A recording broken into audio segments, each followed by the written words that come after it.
Bom dia, ouvintes da Rádio Assunção Cearense. Bom dia, internautas do blog do Edson Silva. Estamos começando o nosso programa, o blog do Edson Silva, na Rádio Assunção Cearense, dizendo que o PSD faz um evento estadual nesta manhã de sexta-feira em Fortaleza, em um dos auditórios da Assembleia Legislativa, para filiações partidárias, inclusive a do deputado federal Célio Sturdat, que em 2018 foi eleito pelo PV com pouco mais de 200 mil votos. O presidente nacional da sigla, Gilberto Kassab, está presente.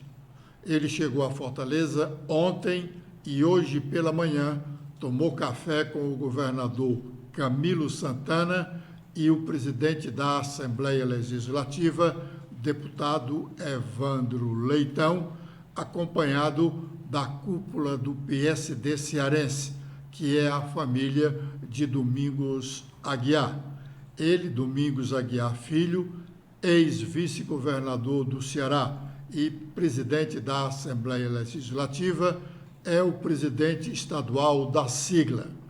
Além da mulher, Patrícia, prefeita de Itauá, e do filho Domingos Neto, deputado federal.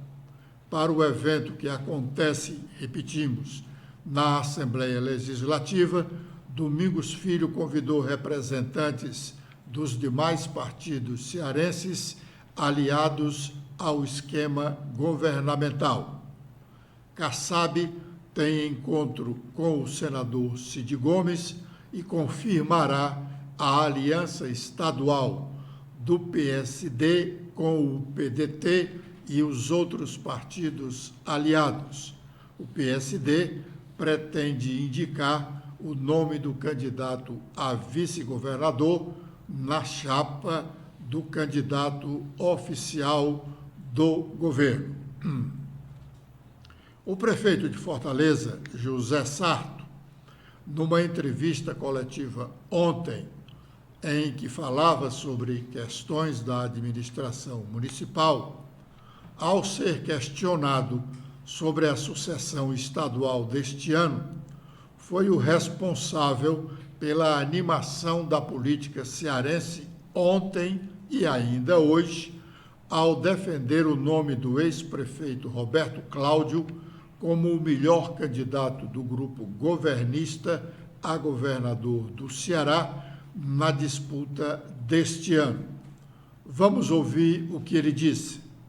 Olha, o PDT tem a felicidade de ter quadros fantásticos, esses já apontados, como você falou, mas também tem outros nomes que poderiam facilmente entrar nessa lista. Eu compreendo que pelo contexto atual, pelo que representa hoje a política, de ser uma política que deve combater o ódio, deve ter muita tranquilidade, o nome que hoje representa, encerra e traduz, a meu juízo, o melhor nome do PDT, que tem juventude, experiência, conhece o Ceará, é o prefeito Roberto Cláudio. Os outros todos fazem um plantel que é excelente para qualquer partido. E eu considero que o Roberto, para mim, eu tenho dito isso sistematicamente, foi o maior prefeito dessa história, da cidade. Eu fui vereador e acompanhei, desde a redemocratização, toda a trajetória política de Fortaleza.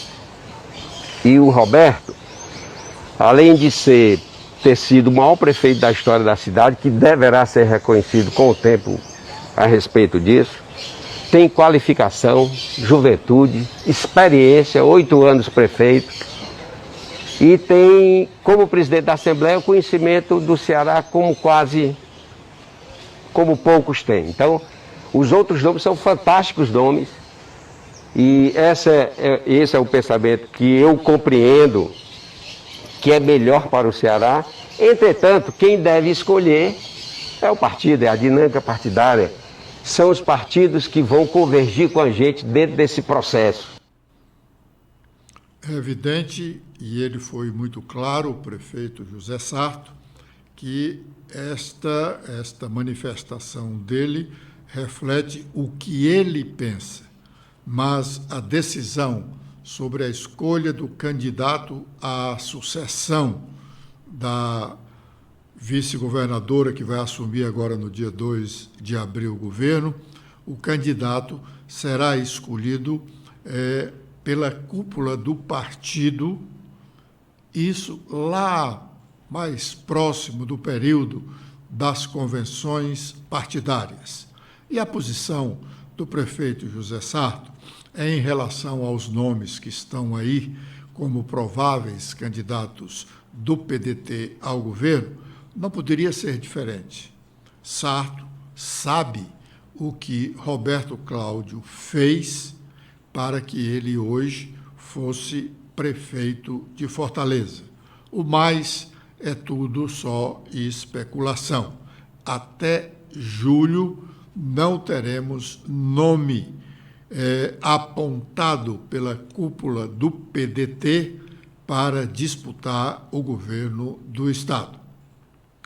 Coincidentemente, também ontem, no plenário da Assembleia Legislativa, o deputado Leonardo Pinheiro fez a defesa do nome do deputado estadual Zezinho Albuquerque, dentro de poucos dias filiado ao PP, para disputar o governo do Estado pelo grupo governista.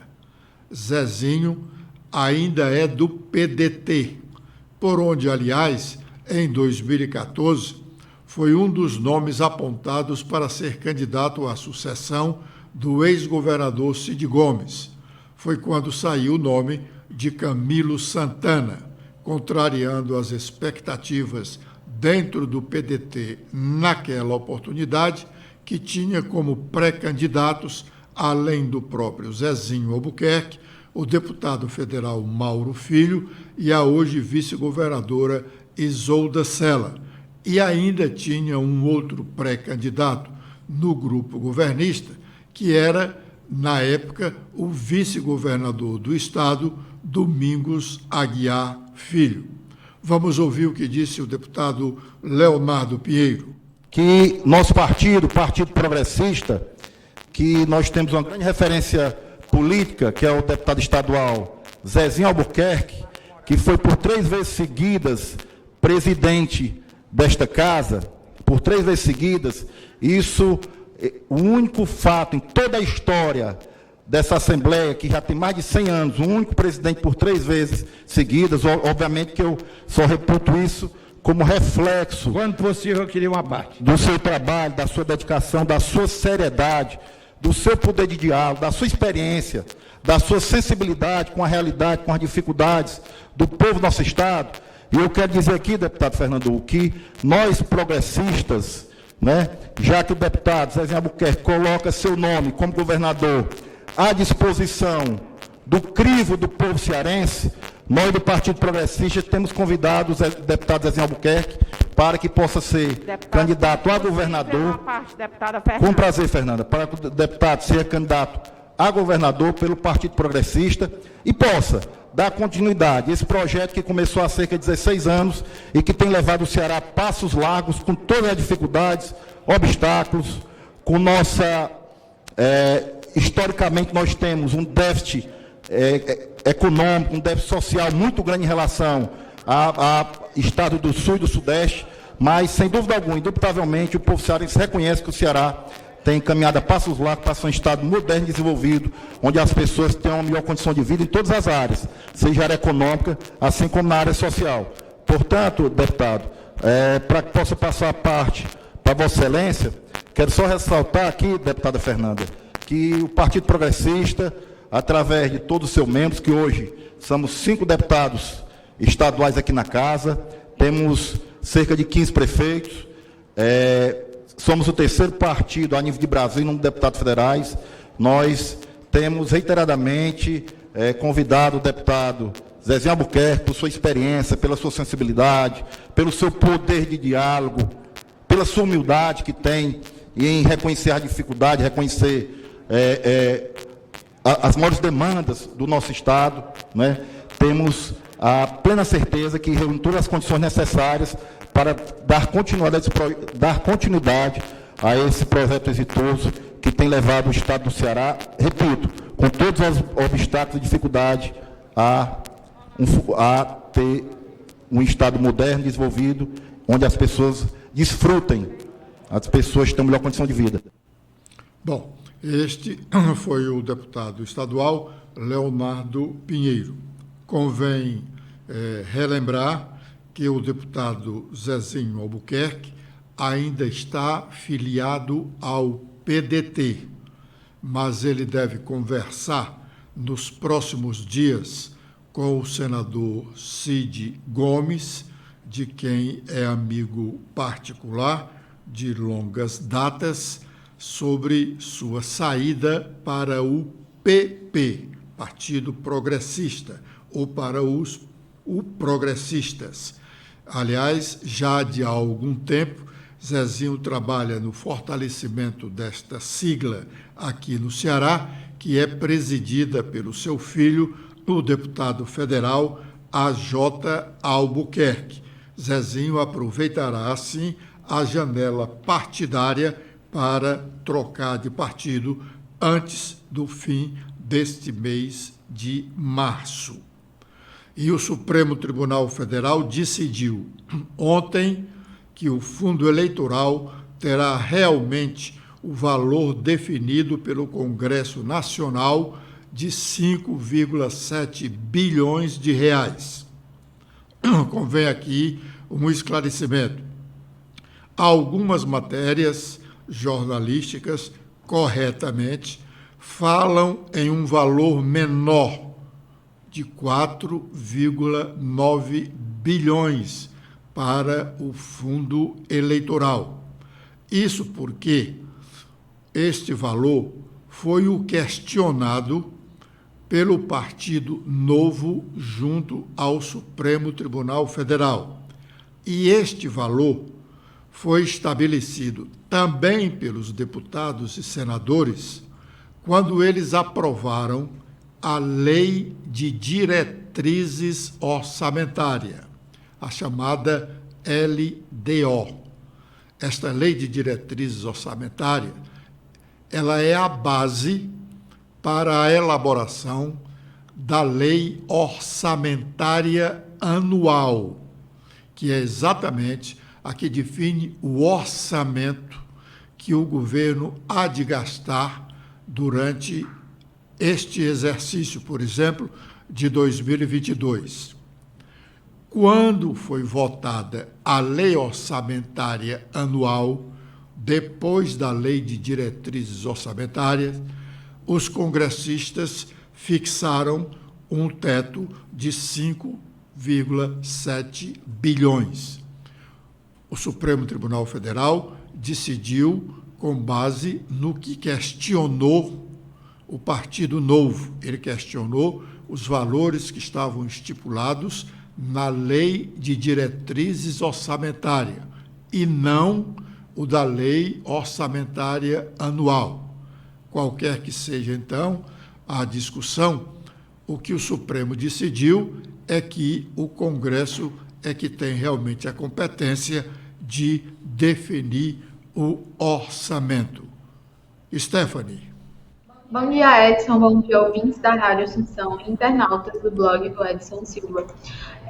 O Supremo Tribunal Federal ele manteve, nesta última quinta, a validade das novas regras de cálculo do valor do Fundo Especial de Financiamento de Campanha. Por maioria dos votos, os ministros indeferiram medida cautelar na ação direta de inconstitucionalidade ajuizada pelo Partido Novo contra o valor destinado na Lei de Diretrizes Orçamentárias de 2022 ao fundo. Com a decisão, até que haja julgamento definitivo, está mantido o fundo de 4,9 bilhões em vigor. O inciso do artigo 12 da Lei de Diretrizes Orçamentárias de 2022, que previa 5,7 bilhões para esta finalidade, chegou a ser vetado pelo presidente da República, mas o veto foi derrubado pelo Congresso Nacional.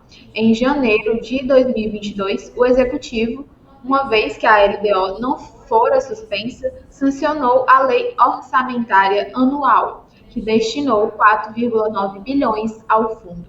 Como a Lei Orçamentária Anual não foi contestada pelo Novo na ação ajuizada no fim de 2021, o que vai prevalecer nessa eleição são os 4,9 bilhões nela previstos. O partido alegava que o projeto da LDO havia saído do Executivo com a previsão de 2,1 bilhões e, por meio de emenda parlamentar, a fórmula de cálculo foi alterada para o aumento discricionário do chamado fundo eleitoral. Além de considerar o valor exorbitante, o partido sustentava que o Legislativo teria usurpado a competência do Executivo Federal. Muito bem. A janela partidária, que está aberta desde o último dia 3 de março até o dia 1º de abril. Primeiro nós vamos para as nossas manchetes, as manchetes do blog e as manchetes dos sites dos principais jornais nacionais. Letícia. Bom dia, Edson. Bom dia a todos que acompanham o nosso programa desta sexta-feira, ouvintes da Rádio Assunção Cearense e internautas do blog do Edson Silva. Com as atualizações feitas no nosso blog hoje, temos que o deputado federal Denis Bezerra quer suspender decreto que liberou compra de passagens na classe executiva para ministros. O parlamentar também ressalta que a nova lei de licitações veda a administração pública de adquirir artigos de luxo. Outro destaque é sobre a veiculação de propaganda partidária através de inserções em rádio e TV que se inicia em âmbito estadual. No Ceará, as primeiras inserções ocorreram na última quarta-feira, dia 2 de março. A propaganda partidária gratuita se dá após solicitação formal dos partidos à Justiça Eleitoral. Até o dia 21 de fevereiro, foram apresentados ao Tribunal Regional Eleitoral aqui do Estado 18 pedidos de veiculação de propaganda, dos quais 11 já foram deferidos. Também temos que o senador Randolfo Rodrigues quer impedir troca de delegados que investigam o presidente Jair Bolsonaro. No pedido ao Supremo Tribunal Federal, o senador argumenta que, com a troca da alta cúpula da corporação, almeja-se obstruir as investigações em curso que envolve o presidente da República e também os seus familiares. O PSDB oficializa comando de Wilton Almeida no município de Juazeiro do Norte. Além de fortalecer a sigla em Juazeiro do Norte, Wilton Almeida irá desenvolver um trabalho de reformulação do partido nos demais municípios do Cariri. Para isso, contamos com a liderança do senador Tasso. Ele é a nossa referência de credibilidade, honradez, coerência e respeito às pessoas neste projeto de reconstrução do PSDB no nosso estado, analisou o ex-secretário. Em live com Bolsonaro, a ministra revela lançamento neste mês de um plano nacional de fertilizantes. Em meio ao conflito no leste europeu, o Brasil preocupa-se por depender especialmente da importação de nitrogênio, fósforo e potássio. Contudo, registra a ministra, este plano está pronto, não foi por causa desta crise. Nós pensamos lá atrás, no governo, de que o Brasil, uma potência agro, não poderia ficar nesta dependência no resto do mundo, de mais de 80% nos 3 produtos de vários países, disse então Tereza Cristina. E a última atualização é sobre o FIES. Mais de 1 milhão de estudantes podem renegociar dívidas com descontos fornecidos pelo Ministério da Educação. Segundo o MEC, o total de inadimplentes, ou seja, com mais de 90 dias de atraso no pagamento, já alcança 51,7% dos estudantes com financiamento e soma 9 bilhões de reais em prestações não pagas. Agora com os destaques dos principais jornais nacionais, iniciando pelo Estadão, temos em principal manchete sobre a guerra de Putin. A Rússia toma uma usina nuclear após incêndio. Reatores não foram atingidos, de acordo com a agência atômica. Segundo o porta-voz da maior usina nuclear da Europa na Ucrânia, fogo atingiu o prédio de treinamento e não há sinal de vazamento radioativo. The New York Times fala sobre o envio de armas da OTAN para a Ucrânia e que isso amplia o risco do conflito se espalhar. Sobre a economia, o PIB cresce 4,6% em 2021, recupera perdas de 2020, mas guerra piora a perspectiva. Este é o principal destaque hoje nos jornais nacionais. E a coluna do Estadão fala sobre uma vantagem menor de Lula em pesquisas, que frustra o clima de já ganhou no partido. Para aliados do ex-presidente, vitória nele no primeiro turno está descartada. Com os destaques do Globo, também temos em manchete sobre tropas russas que tomam a usina nuclear da Europa, a maior usina, após bombardeio e incêndio. E também em declaração, o presidente Jair Bolsonaro chama o presidente da Rússia, Vladimir Putin, de parceiro ao agradecer apoio à Rússia. Ministro da Economia Paulo Guedes diz que o Brasil é porto seguro para investimentos privados em meio a conflito na Ucrânia.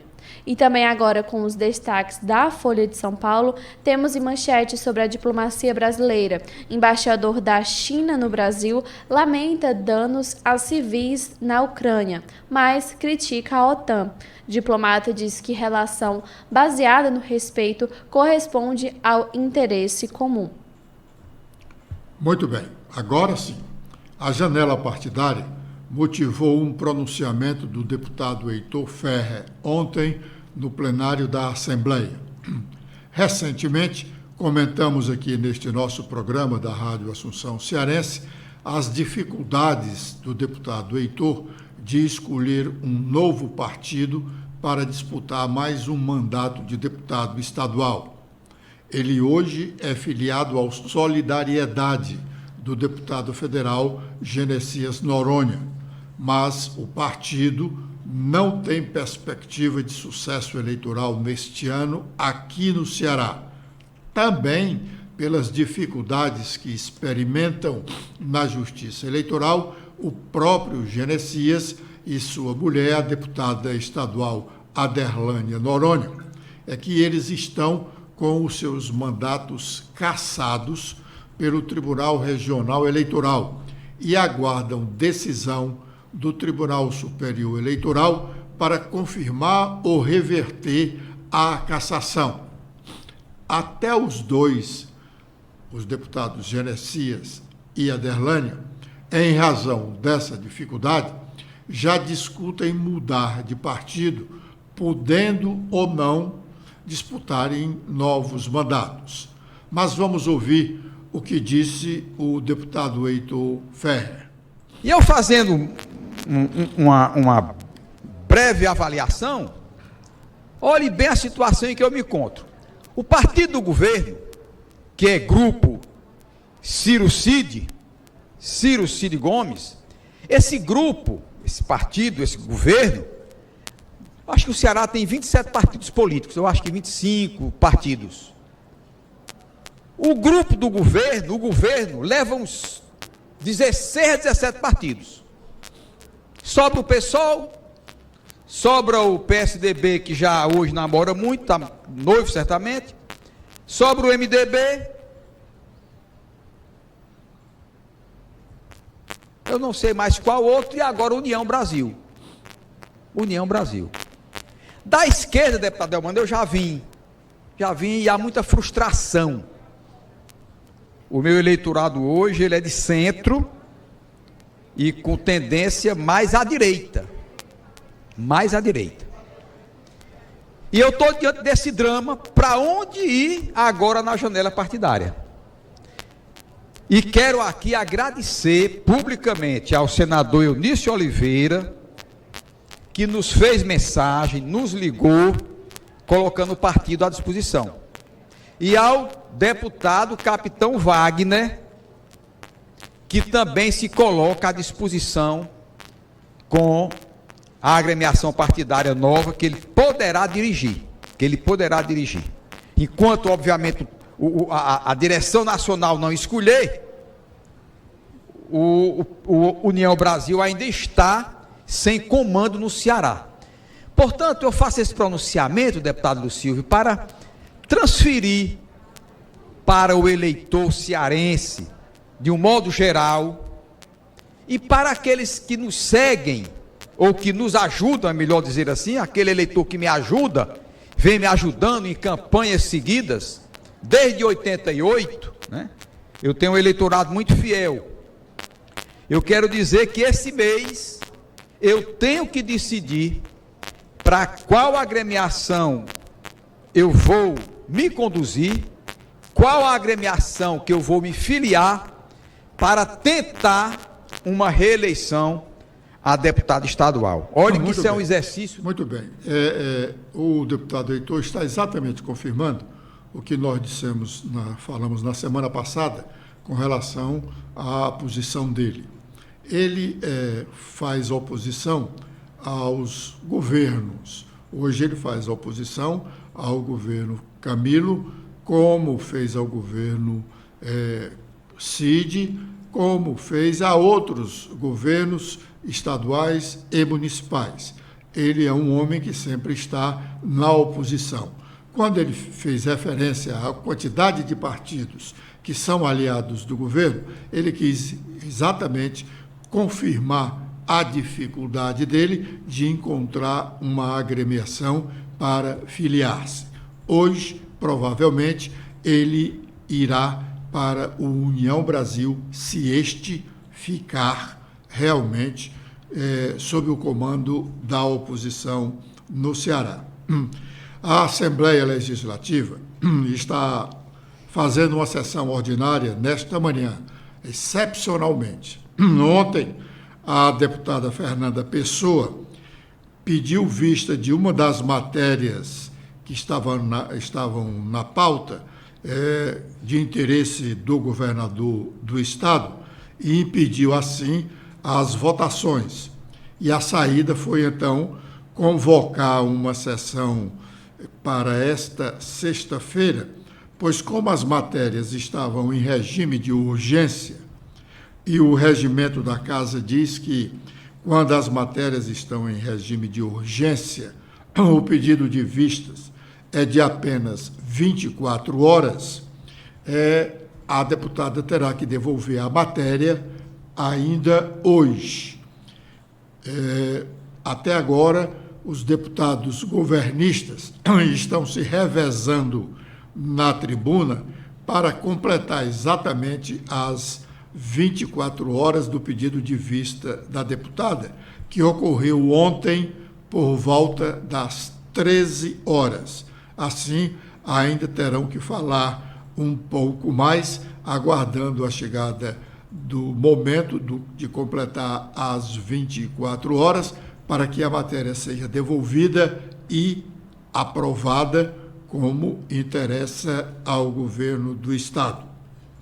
Não vai dar mais tempo para falarmos aqui do pronunciamento do deputado Sérgio Aguiar, que corroborou com o posicionamento nosso aqui em relação ao prejuízo de estados e municípios com a redução do IPI, Imposto de Produtos Industrializados, anunciados pelo presidente Bolsonaro. Obrigado pela audiência dispensada, um bom fim de semana a todos. Prometemos voltar segunda-feira às 11h45. Letícia. Eu também faço meus agradecimentos a todos que acompanharam o nosso programa de hoje. E vocês podem acompanhar mais notícias no nosso site, que são atualizadas diariamente, apontando a câmera do celular de vocês para este QR Code. Espero encontrá-los no nosso programa de segunda. Tenham todos um ótimo final de semana e até lá.